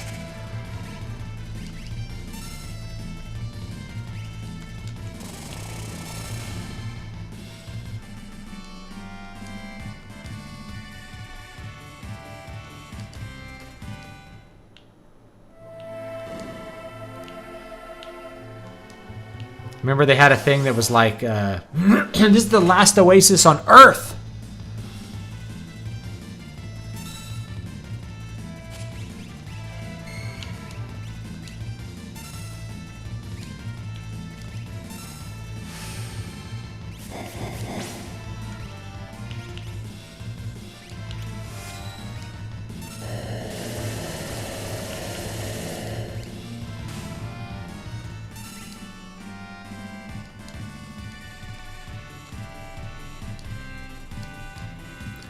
So, acid rain was never the thing that people thought it was. When you hear acid rain, what you think of is... oh my gosh, it's going to melt us. What they were thinking of was a carbonic acid, that somehow more CO2 would create this carbonic acid. But, I mean, the most generous acidity they gave it was like a 0.1 of a point, which really doesn't do anything. You know, your soil is probably more acidic than so-called acid rain.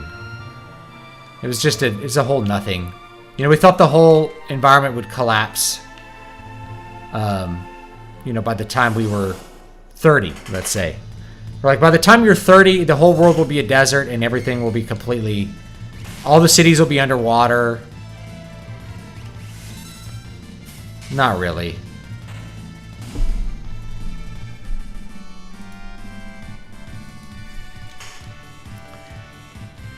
It was basically scaremongering. And the thing is that it's something that gets attention. If you say something bad is going to happen, whoa, then that gets people to pay attention. It gets clicks. It gets viewers on the TV.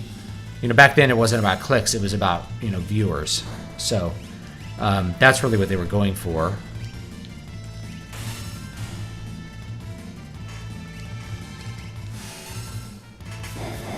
But anybody that's more sensible and is like, yeah, we don't really know that, just gets, you know, gets no attention.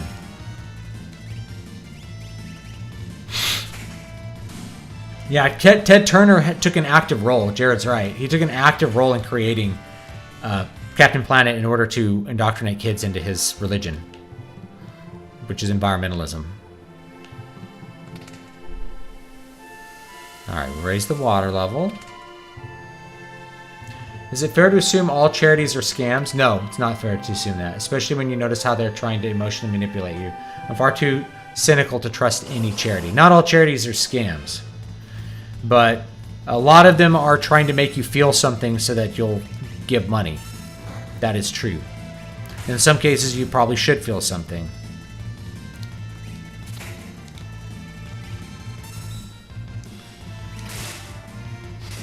But no, not all charities are scams. A lot of people also get crazy when they hear that, oh, this charity only spent like 40% of what it took in on, you know, its supposed goal and spent the rest on like advertising and stuff. It's like, that's actually not that uncommon. You think when you give them $100, they're going to spend $100 on cancer research, and they spend 20 on cancer research and 80 on, you know, something else.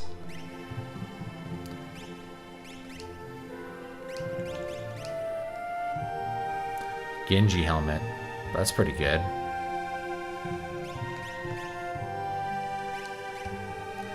wonder if it does anything else.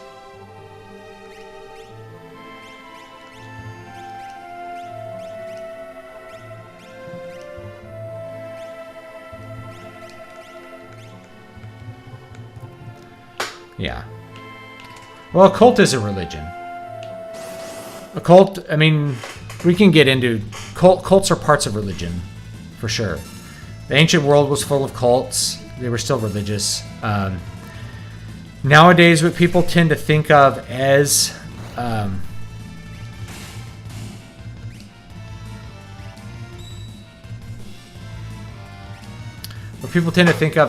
a cult is basically something that's exoteric, like you have to go through membership in order to have knowledge of what's in the cult itself.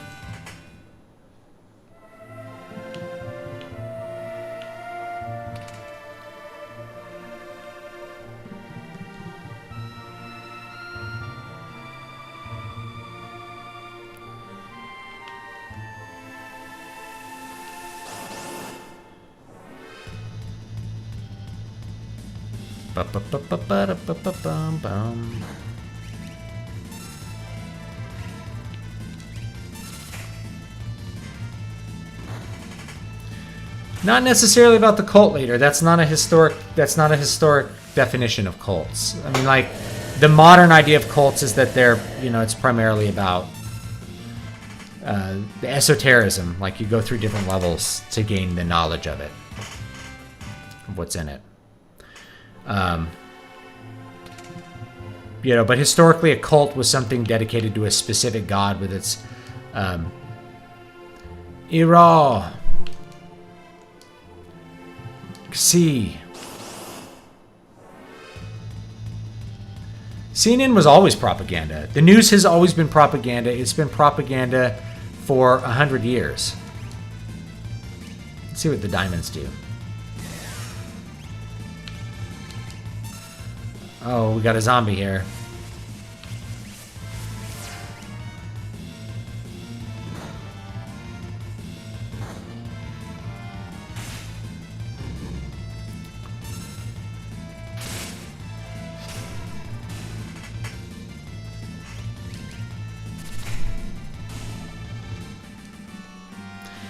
So the difference, Yeah, I mean, cults are like tiny religions. We don't have to get too deep into it. Like, defining cult is the thing you have to start with. Like, what is a cult?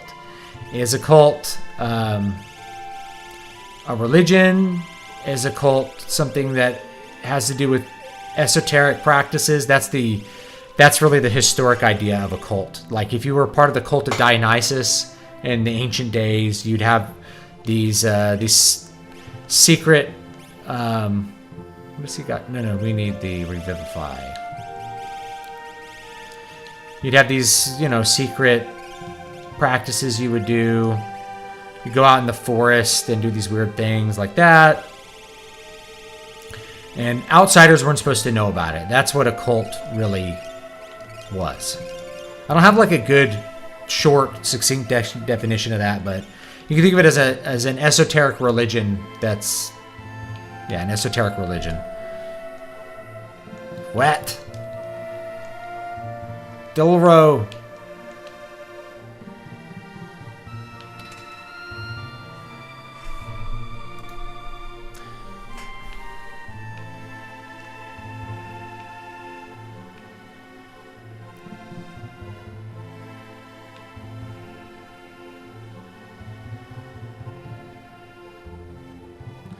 News is always telling a lie. I read books on the Black Plague and historians have trouble estimating numbers because everyone lied to save face.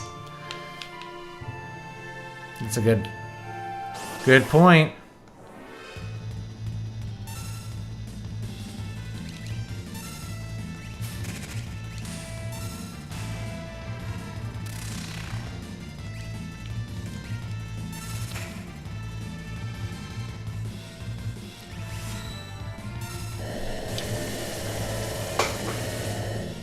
I got about 3 more minutes here. Let's see. I think there's a boss fight coming up here. So we're gonna maybe do the boss fight.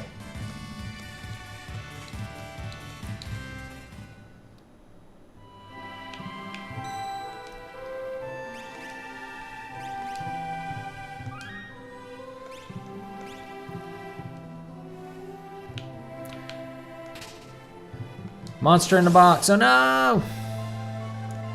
Presenter. Look, it's like a snail holding treasure. He's so cute.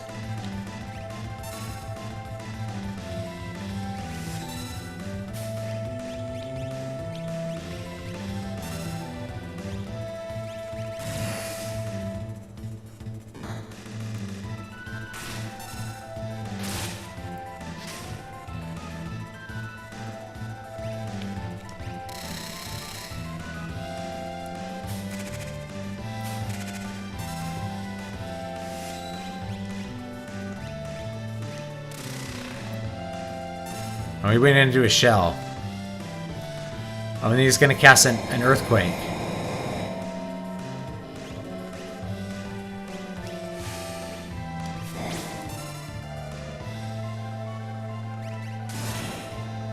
Oh, if you fight him when he's in his shell, then you cast lightning. Okay. Let's not do that.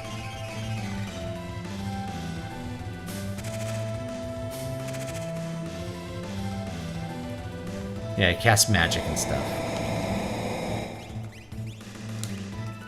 Let's heal up. Oh, there we go.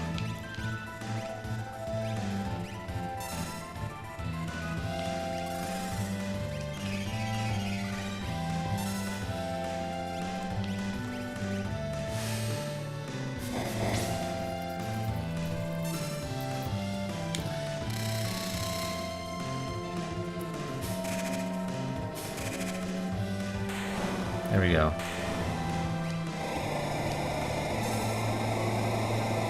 We got him.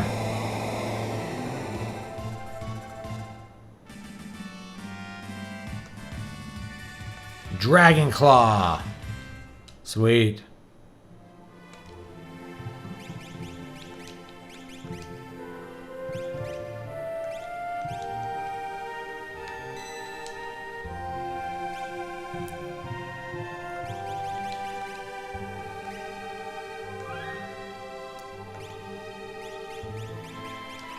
I have a tent here.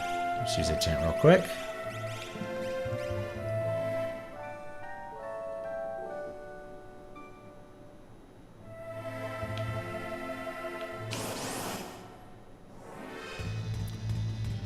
Mad Moscar! Oh, that gets rid of him.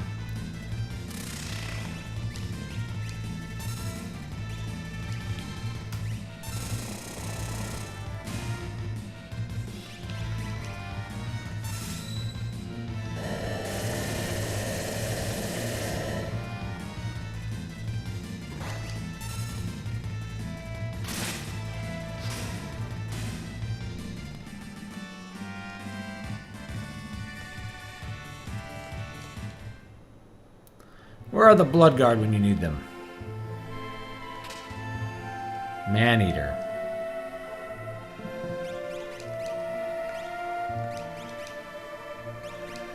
Maneater! Ooh.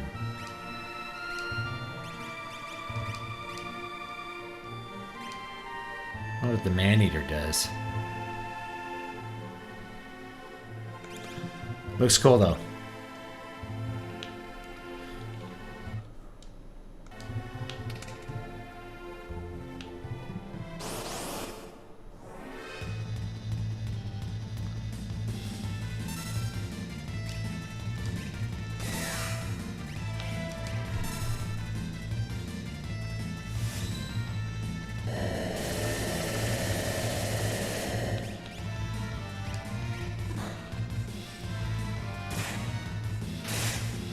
Wow, that hurt.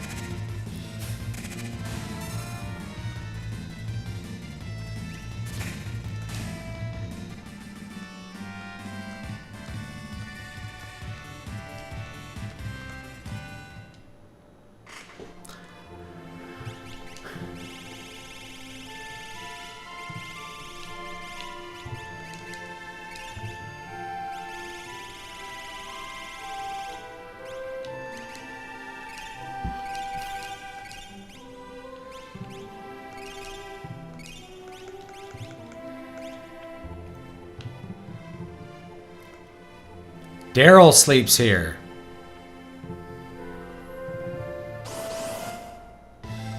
Here we go.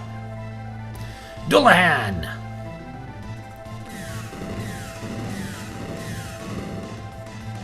Miss!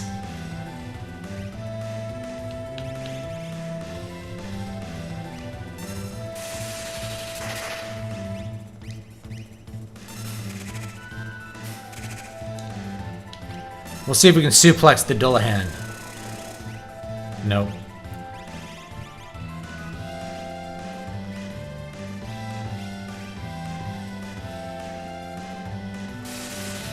We need to cast some healing magic here.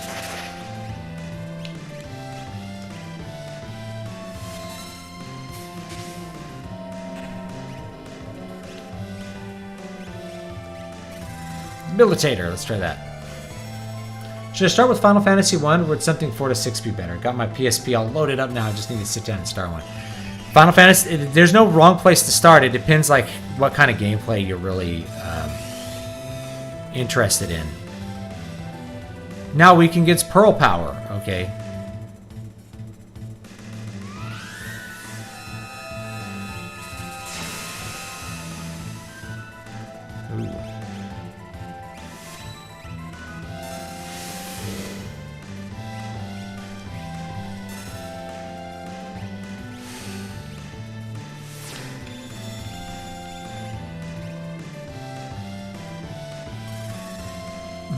Daryl sleeps there.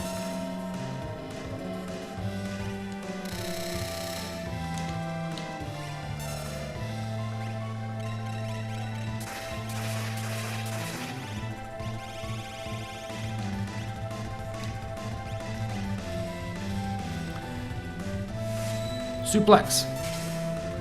Kaboom!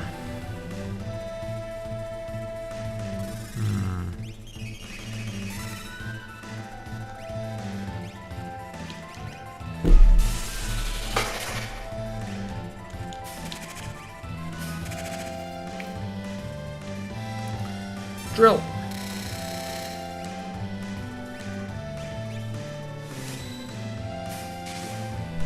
Yeah, there's no wrong place to start with these. Like, I think aesthetically, Final Fantasy VI is the best. You know, but try chainsaw again.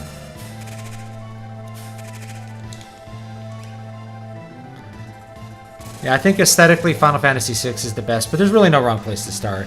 Final Fantasy I has the most straightforward gameplay, but it's also very difficult in a lot of ways and unbalanced in lots of ways too.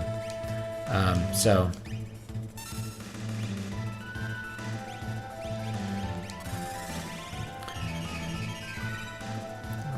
now what are these guys afflicted by?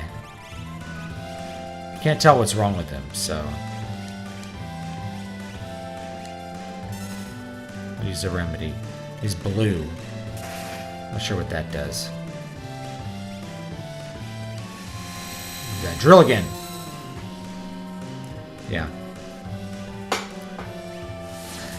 And you know, there's different versions of one. I've gone over it in a video. There's like the Pixel Remaster. There's really no wrong one to pick. The NES original has a lot of bugs.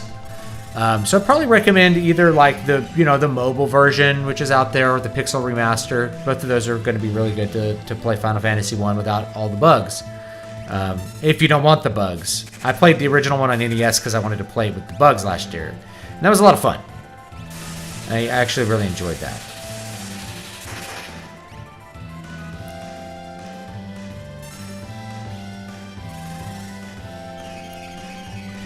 Can I cure him? Maybe not. I'm not sure what's afflicting them. They're blue.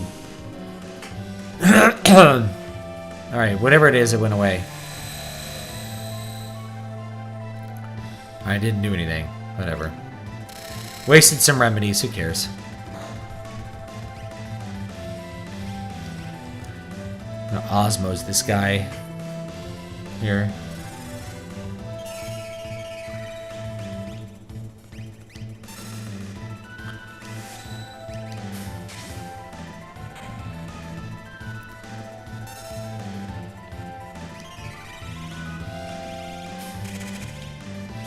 Where is it?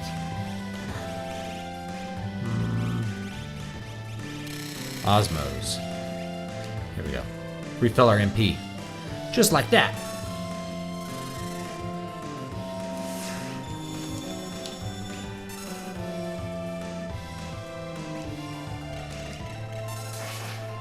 Oh, he died.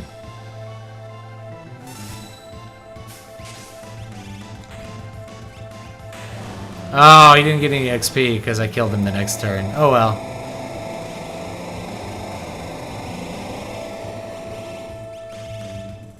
Alright. Oh well.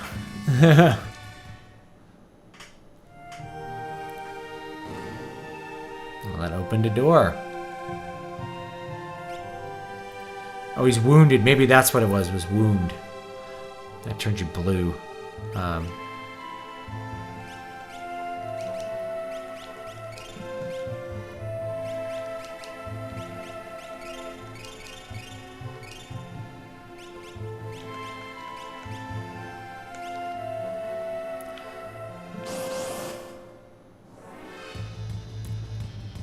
More of these guys.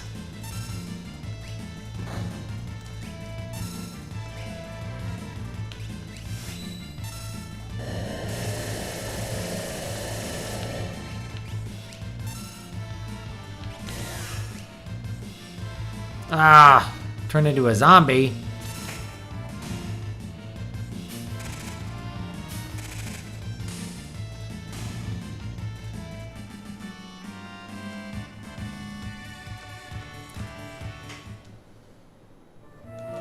I like Final Fantasy II. That one was is kind of the black sheep of the family, but I really enjoyed it. If you understand the way the leveling system works, you can master it really easily. Final Fantasy II is very easy if you know what you're doing. You don't even really have to grind that much. You know, you can.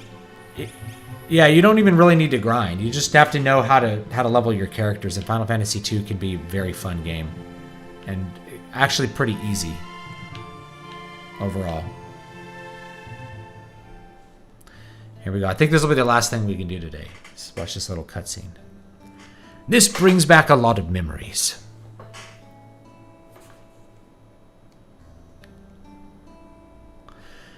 This experimental airship is probably a bit unstable. You can't be serious. What are you trying to prove?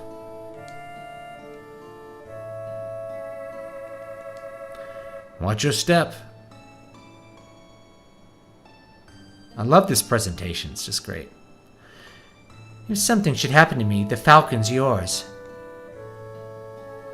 Nonsense. I'll win the Falcon from you when I whip you in a race. You better clear out of my way. Big talk buster. Someone asked me, how do I feel about the new Lord of the Rings Rings of Power show? I'm guessing you haven't watched that much. It's a skin suit. It's going to be bad. You guys know it's going to be bad. They've already signaled a bunch of things that's going to make it awful. It's going to spit all over Tolkien's memory. It is Leaf by Niggle. Like, the Rings of Power show is Leaf by Niggle, just delayed, right? They are going to take his art and use it to just... They're just going to degrade it and use it to patch a roof. You know? It's going to be awful. There's nothing like flying. Come on, stop lagging back there. Or do you like chewing on my wake?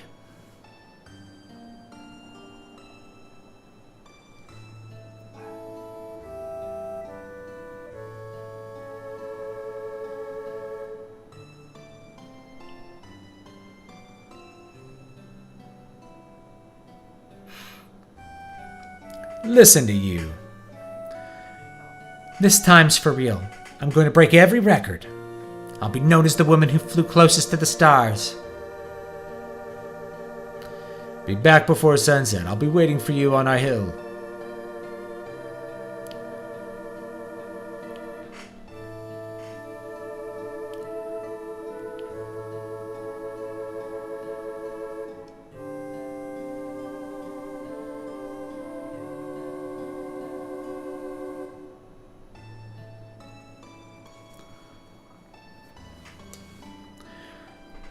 The wreck of the Falcon was found a full year later in a distant land.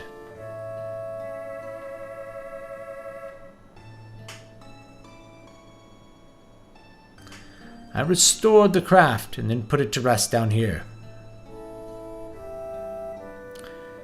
This is the Falcon?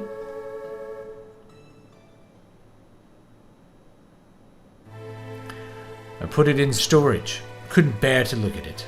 But now it just may save us. The Falcon.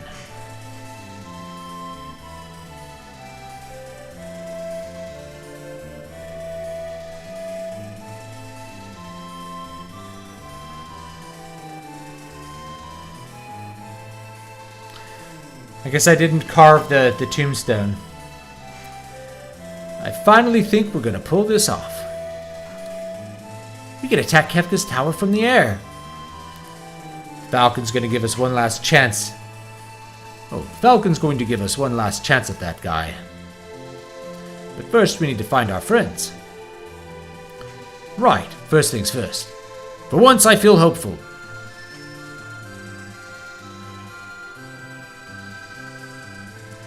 Hey, a bird.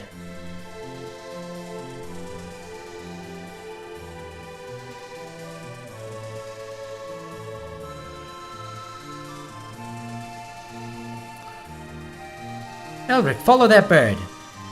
But why? I don't know. Something inside's just telling me it's important.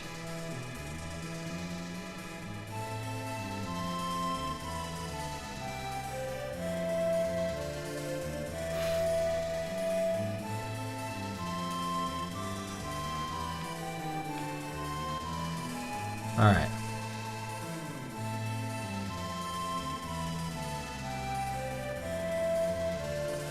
Alright, we're going to save it. Alright. That's probably going to be it for today. I got to go to a birthday party now. So I'll try to get more videos and stuff done, I guess, tonight. I appreciate everybody coming and hanging out with me. I really do. So I hope you'll have a good rest of your day. And that it'll be happy and prosperous for you. Let me think if there's anything else. I think that's it. Newest book is called The Wasting Desert. And then I will have Shadows and Smoke out hopefully in February. I don't have a pre-order set up yet. But, you know, don't have a pre-order set up yet, but I'll have one out. It's coming out soon. So, anyway, have a good one, and I'll see you guys next time. Don't forget to like, comment, and subscribe. And, of course, you can jump on my mailing list at dvspress.com/list. I don't send out emails on that too often, so don't worry about me spamming you. That's just not what I use it for. It's mostly just to communicate if I have something coming out, like on another platform that I think is important, that kind of stuff. I may do more updates as far as like blog posts if I'm doing a lot of blog posts. So you'll see. And I do appreciate it, and I'll see you guys next time.